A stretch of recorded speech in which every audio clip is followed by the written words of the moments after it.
So, but we're discussing the topic of overcoming. self-doubt and overcoming fears or insecurities. Aye. What helped you overcome your fear or insecurity for putting yourself out there On creative platforms. Do you want to go first? You go first. Multitude of things, full list of things that you go through emotionally before you reveal or expose a bit of yourself at the very, very beginning. I've been doing this for so long now, or like using social media platforms up for so long now, that I don't have that nervousness of exposing myself that I did maybe in the beginning. So going in at the deep end and overcoming that sets you up for, you can see the light at the end of the tunnel. Like the other side of it is, no matter what we say, like for what we're doing here today, for example, no matter how we say things or propose things, it's our opinions, they are valid, we're expressing our feelings, and it's that self-validation. Having belief in yourself. Yes, I have fundamentally got that now, which it's a hard trait to shake. Now and again, when you do get negative feedback or criticism, it can throw you for a loop a bit. But ultimately. Yeah, but we're really, I feel really able to overcome it much quicker than in my youth. So again, when I was younger, if somebody said a negative comment, you took it very personal. You stuck yourself in that whole trying to change an aspect of yourself to appease somebody else. But I've just lost all that. And when it comes to overcoming fears and insecurities, most of my fears and insecurities probably do just come from, I would never want to offend somebody, okay, because that's not my intention. But I know in my heart of hearts, I'm not an unkind person, I'm not callous, I'm not mean, unless you really push me. I've got like my general outlook in life and how I treat everybody. I treat everybody with respect, and like even if somebody's been bad to me, I'm not somebody that would like want to hurt somebody that hurt me, because I can view the bigger picture and think aim for revenge. Yes, so knowing that means that even if things I say today are not met or understood for a public out there platform, I didn't have a worry or fear the same as I did before, because I've made peace with myself. I know in my heart of hearts that I'm a good person. I try my best. I'm a unique individual, as we all are. I try to do things for the greater good the bulk of times I can. I'll get involved and stuck in local community projects when I can. I'll do me, babe. And I've made peace with that. So my insecurities and fears are minimalistic compared to what they were. So when they do come up, you're just able to reassure. 9 times out of 10, the biggest ones will be an insecurity or fear that I didn't realise I had, which can be triggered by something. This is when it comes back into like your inner child working. And that term's thrown out about quite a lot just now, but it literally is, you've sometimes got a fear that you're unaware of, and it's just gauging something for a feeling thing, right? So again, I'm doing miniature painting, for example, that somebody attacked me on TikTok. So again, this is the risk of exposing yourself on social media, but somebody attacked me saying that my painting skills was shit. That, again, it was like back on that, somebody being negative, and I'm just like, it goes over my shoulder, I'm not bothered. But they were really gunning for me to a point that they like was going on every single video saying the reason you're not getting commissions is because your work's mediocre, you're average, or this and that. And if there's only you can insult now, it was the averageness. Like I just felt like saying I'm mediocre. Did you block them? Eventually I did, but I did the stupid thing of falling into the trap of responding. And so I've deleted the video since, because it's just that as a human being, your back goes up, and I felt this need to defend. But this is how growth is instrumental and amazing when you see it unravel in real time. So old me, I would have felt this compulsive need to defend my position, to defend my uniqueness, to defend my work, over-explain, and just, but for what purpose? Like, all I was doing was showing that it was clearly a weakness. They triggered something in me, and it was that I was deeply offended that they thought I was a medium or like a mediocre painter, that or my work wasn't great or it was average. And then in hindsight, I was like, you know what? He's allowed to have that opinion. He can think that if he wants. If he needs to go out his day and target 15 of my videos with comments stating and how much that, other people is he deactivating? Exactly. I thought So I need to learn, and they take it personal. This boy's getting a kick out triggering me, but that's what he wants. The haters and people who target you are hoping to make you respond. They want the attention of you addressing their comment, and they want to rile you, Faye. Because I'm normally a happy-go-lucky, positive, upbeat person, they want to knock you off that. And you let them win if you sit and I put an emotional video up saying like, kid, I was really offended. Like, no. You need to cut all that shit out and just didn't lose sight of who you are. Take the minute to process what the fear is. So for me, I was like, I'm offended. That was my initial thing. Then I was hurt because I was like, my work is good. Then I was reminding myself, but I don't need to convince others of that. As long as I'm happy doing it, as long as I'm doing it for me, fuck everybody else. But that little things, if you get bogged down in that, you can like come off your path slightly. The thing is, it's a lot of energy wasting as well. Yeah. That you could be to have to be putting into yes. And they're just not worth it. And I am a great believer that negative energy breeds negative energy. So me going on a rampage, singling this guy out after I'm making an arse of me, meant that a bunch of my followers started then trying to target this guy. Or so, as I was saying, negativity just went for this guy leaving a shitty comment to me to. But I could have stopped that if I just took the negative comment, deleted or blocked it. But yes, you have the power to make it. Yeah, I can either acknowledge it or not. So it's, you do always have the power to your aura going outwards to everybody else is very influential. And when you take everything personal and negative and like you're really down, that's what you're projecting to everybody else, and you bring them into your pit as well, even on a subconscious level. But if you're actively trying always, and I don't mean a false sense, it's you're allowed to get down, you're allowed to get fucked off, but internalise that as in work on yourself and overcome it, rather than spewing out that hatred again to everybody else. Just stop and pause, and just talk the time. You don't want to be a reactive person. Yes. See, in your day to day, like if we had an argument today, right, and you stormed out. Like in the olden days when you didn't hate tech, we wouldn't have to be against each other again until a long period of time. But see, because everything clicks with that, you feel like you have to do it there and then. Like if somebody says a comment, I feel like because I've got instant access, they don't let it go. But naturally, if you had a falling out with somebody, you'd literally give yourself physical space. There's no physical space on a device. So again, it's this pressure of always feeling like you need to answer back because it's instant messaging. But fuck that. You're allowed to take time out. Like it's a space. You always say the pause, it's a right terminology, but you should give yourself space for everything. See, like I've learned this more so with like text messages. If somebody if it's text me, if I'm in a shitty mood, but it could be for a multitude of things, I need to learn not to text when I'm in that mood because it might rub off on that person and then it makes that person question what the fuck's wrong, blah blah. It's the knock-on effect. Awareness to be able to know that. But I'd rather wait 4 hours to text you back when I'm in a better headspace and emotional space rather than give you a half-assed shitty attempt to then question it. I agree. Yeah. So, but everybody else gets that. A lot of people will be like, you've ghosted me, blah blah blah, and I'm like, just because you can't message me instantly doesn't mean I have to instantly message you back. So, it's just be too accessible. Yes, it is. It's just honouring yourself all the time. Like, because of the way our energies are made up, like I absorb other people all the time, and I just need to consciously make an effort to pull myself away. I'm not easily offended, which is another thing a lot of people are. And I imagine if when you get offended, it's the anger, isn't it? Rather than for I get upset. Yes.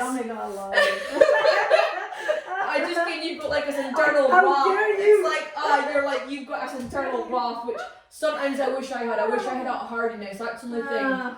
But is that hardness or is that I think it's weakness? It's probably weakness. I know, anger.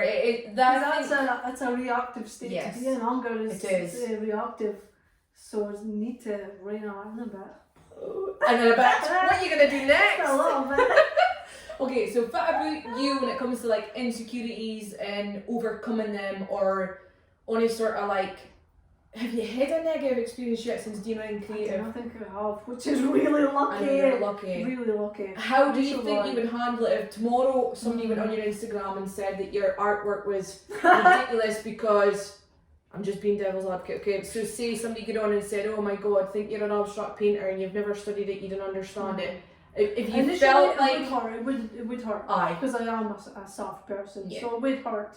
But I wouldn't, I'd be like you, I wouldn't go and just react and just... Yeah, to them. I would just leave it. I would go after, but I would want to, but again, self-awareness. Yeah. So you go through the motions, the feelings of being fucked be off alright, by it, basically. Yeah. But you wouldn't let it dictate your future going forward. It wouldn't stop you from painting, and you wouldn't react to the individual. Yeah. Again, it's just self-belief. And that is just through doing the things, like I said, getting the feedback that you are doing a good thing. So you just reinforce really your self-belief. Self-belief is, if you can conquer it, it's the key for everything in your life, how you conduct yourself. And to overcome that fear, it is just repetitively doing the thing Pushing over yourself. and over again. Even though you feel the fear, you just do it anyway. So you've spoken about physically feeling uncomfy when you do something new or whatever. So again, if I do something brand new, I get like an excited, nervous feeling, but no like an anxious feeling the same. Do you want to speak a bit about how that feels for you or how it manifests itself? Well, it's kind of probably the same thing, the excitement and the anxiety. But what makes me still do it is because ultimately I do believe I'm capable. So I didn't let it stop me. So you've got a willpower and aren't facts. It's just feelings. Yeah, and they pass. Aye, exactly. But it takes a long time because a lot of people just think I feel this, therefore it's facts. Yes. But you learn that it's natural to feel fear. Yes. If you're doing something you've never done, it's natural. Of course it is. To be scared. But if it's something you want to do and it excites you, you just have to face it. And again, the more you do it, you just you get used to it. Have you heard of the term emotional impermanence? Nope. Okay, so emotional impermanence relates to what you've kind of just touched on there, which is, so the only reason I really can relate to this is, again, with being a parent, see when you're a child, you learn object impermanence. So I've got this bottle of water, right, it's an object, and a child will at one point in their life grasp that even if I put that bottle there, you can't see it, okay, but they've learned that the object still exists, I've moved it. So even though they can't physically see it now, they know the object still exists. Emotional impermanence is, I tell you I love you, right? That is a real feeling, that is how I really feel. And then tomorrow I didn't text you back. In your head, you're like, she doesn't fucking love me anymore. Right? But it's because you've applied meaning to something else. The nay being texted, you've applied a meaning to it. It doesn't take away, like, emotional impermanence is still, even if we fought or sulked or whatever, it doesn't mean that the core how I feel originally, it doesn't exist. I wouldn't say that's something that I would normally, like you said, like if you told me you love me, I would. Yes, you treat others, you would know. Yes, so a lot of people, I think. To me, it comes to insecurity, I would say. Yes, well, maybe anxious avoidment, attachment issues. Yes. That's more. Yeah, it's trying to make people grasp that fundamental stuff, true feelings will still be there, regardless of how you conduct your day to day. So once you can grasp that, I think again it fuels your self-belief. Like you might wake up and feel scared today to do something or like shitty, But if you can grasp that emotions fluctuate, you're not in a state of permanence with feeling shit, or not in a state of permanence of feeling. And that probably stops people doing miss things in life. Yes. Like an in-love feeling is different from loving somebody. So like I said, when I tell you I love you, I mean it as in, it's a real factual thing. Not just I feel like I'm in love with him, like yes. So I think negative comments you get from people, if you can just always remind yourself, however you're feeling that moment in time, it'll pass. It's okay to feel that way, it's accepting. And same with fear. Yes, that's what I was getting to. Initially you do it, you're thinking, oh my god, like the emotions you go through. But remember, emotions are not a permanent state. They fluctuate, and they're designed to fluctuate. So you can't be hard on yourself if one day you feel really, really sad and low. Like, it's getting yourself up and out of that again. You don't have to be stuck in that energy. Which is a hard thing to master, depending on your conditioning, depending on what you've gone through. But so how did you learn these things? How would you say you learned it? God, no. It's like, for me, it's just been years of learning, whether it's through books, podcasts, reading things online with psychology. It's just your own research, but I think experience always, for me, I'm somebody, I have to live through it and go through it before I grasp it, rather than just read about it. I have to be immersed in it, right? And my relationships with people over the years have fluctuated in so many ways, but I've always felt like, because I've had, like, I'm going to be 35 this year, I feel like everybody in my life has left me at some point. Like, there's never been a permanent person. Everybody's up and gone in some format, either circumstantially or because the relationship didn't work out, whatever. Like, and that's friends, that's relationships, like partners, that's parents, like everything. I feel like my entire life I've dealt with people just going. So you get stuck in this frame of mind, I get thinking that's what's always going to happen. And it made me look inside myself to find out more about, like, I hate anxious attachment issues, like, particularly if you apply it to a device. I hated the whole, when I was trying to date and stuff, people would text you continuously, love bomb you, yuck. Like, day in, day out, every hour, on the hour, and then they would disappear for like weeks on end, and I'd be sat there like, what the fuck, like in a horrible state of, they leave because they always leave, and then I would do a general like term, like, and it's not fair on me or that person. And I just thought, like, I tried to look into terminology regarding that, or where that stems from, and it's like abandonment issues and abandonment fears. One of my biggest fears is that people will leave. The right way to address that was not to then lull myself into a false sense of security and be like, no, this people will really stay. It was accepting that people leave. And you'll be okay regardless. And I need to be okay. I need to remind myself that people have come and gone before, and I'm still here. You're a whole person. I'm still managed. Yes. It's a hard and sometimes a crap reality to have, because we want to delude ourselves into thinking people are permanent, but they're not. It's not fair on you or them. Like, people have free will and the option to, it's the same with my kids. Like, I'm already thinking once they up and leave the nest, which is the right thing to do, but like, that's why I need to not get tunneled into just being a parent. That's why I emphasize so much. It's so easy in the early days when you become a mother to just be so infatuated with your kids that they are your be-all, end-all, and your source. You lose your identity. You lose your identity, and then see when they start becoming more capable, you're fucked. Like, because you are no longer this whole person. If I've created my entire identity around being a mother, what the fuck am I when my kids are up and gone? So that's why the inner work and being accepting of people coming and going. If somebody does truly love you, and we can use this as a proper example, I'm declaring a lot of love for you today. We met in our teenage years. We went separate paths and did what we have to do, and we've still come back, and we're still doing this, and we're creating something for everybody else. The benefit to that to me is the proof in the pudding of being comfortable accepting that if somebody does inherently respect you and value you and love you for who you are, they'll always be there. Did I need to be together in a physical format for that reality to exist? And even if we did all this and say it was a success and you fuck off to the other side of the world, it wouldn't change or lessen how I feel about you, because I want you to thrive, I want you to succeed. And when the whole society's been created to like promote monogamous relationships that are supposed to last from when you first meet them till you're fucking 80, and you're not allowed to let that person deviate and live their life and do what they need to do to benefit them and thrive and grow.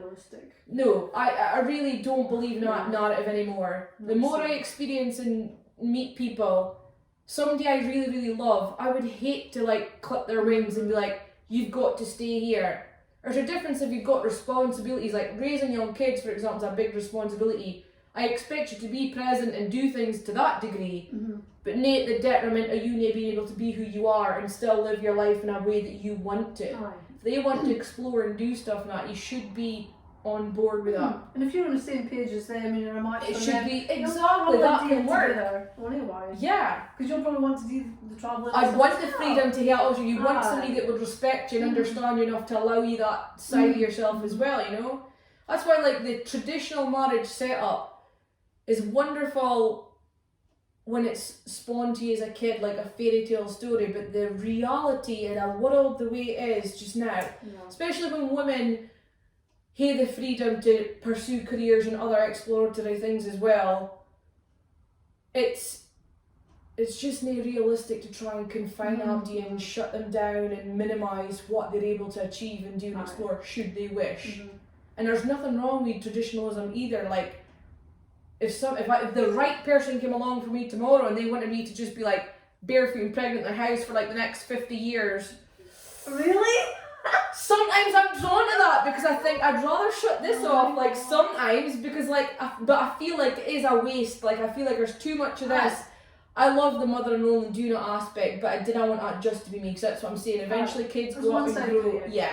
It's one element that I get it, but I think there's got to be protection in place for women particularly who settle themselves to do the house rearing and raising children. That's still just a pocket of time in their life, and what's very heartbreaking is once that time period ends, they've lost sense of themselves. They're not validated by a partner. It's like starting afresh. It is. And it shouldn't be. Yeah. It shouldn't be, but I find that's the reality. I find that's a reality I'm living in. I co-parent really well with my ex-husband, which is great. But the age my kids are now, I'm already sensing their independence, that I'm like... It's like a dread.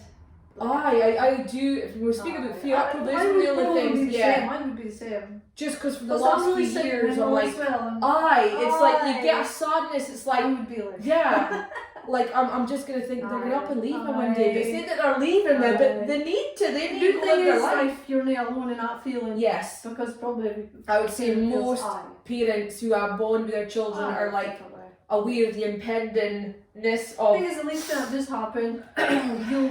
You'll definitely know who you are by that point, and I'm sure. I hope so. You'll maybe reinvent yourself again and again. That's it. That's the fascinating thing. There's no limit to reinventions. That's one of my favourite things about me and you. Yes. We can always up and shed us and do something fresh another day. We literally just spoke about doing a podcast last month. We're doing it. It was only like a month ago. And we're in the thick of it. We're just doing it. And it resonates and it feels right, and it's just. But we give each other like the permission to do these things. It's that safe space, and it is space. And even tomorrow, if we decided, one of us decided this isn't for me, it would be cool. Like, or we need bad blood. Exactly. We've explored it. We've tried it out. And that's the main thing, is exploring the thing and not feeling the fear to just. And the encouragement if you've somebody around you. Fun and light-hearted, and I think people take things so serious because it's stemmed from the school. Your career must be this, and it's so serious. Like, you can have fun. Like, when we're 30s, you need to be having fun. Exactly. Some people think it's probably stupid and pointless, but It's nae, of course it's nae. Rules, so. Conditioning is such a deep-seated thing that you really didn't realise. Just keep exploring things, and if you hear like an itch or an urge to try something. And for our next podcast, ladies, this is when I can plug the sex toys out. I know, it's just wild. But it's true. Like, it's your imagination when you're a kid is so free that you're just so curious, and we'll lose that in adulthood because the goal is to come back to to say like, whatever you was interested in, obsessed with as a kid, should still be explored again. And maybe art. I used to just be obsessed with glitter and pens, and I was always creating things. That was my thing. And here I am, and it feels like the most natural. Look at the generation of people though that are now choosing not to have kids to then set up like gaming rooms with their husbands and wives, like to just be like full-time gamers, or going and buying like Pokemon plushies, and are so much adults now that are like big kids. Which like you've got to encourage and support, because you think it's a healing process for them. Things that they were maybe deprived of or did enjoy as a kid but felt like they had to lose, they're now embracing wholeheartedly, and it's like it's so different, like, because before you couldn't have that freedom to be so open about that. Has opened a lot, and just seeing other people doing things, it does give you the permission to try it yourself, I think. Definitely. So if you're looking for permission, your outward source is always being inspired by other people who are living their authentic lives and choosing what they want to do for them. 100%. Awesome.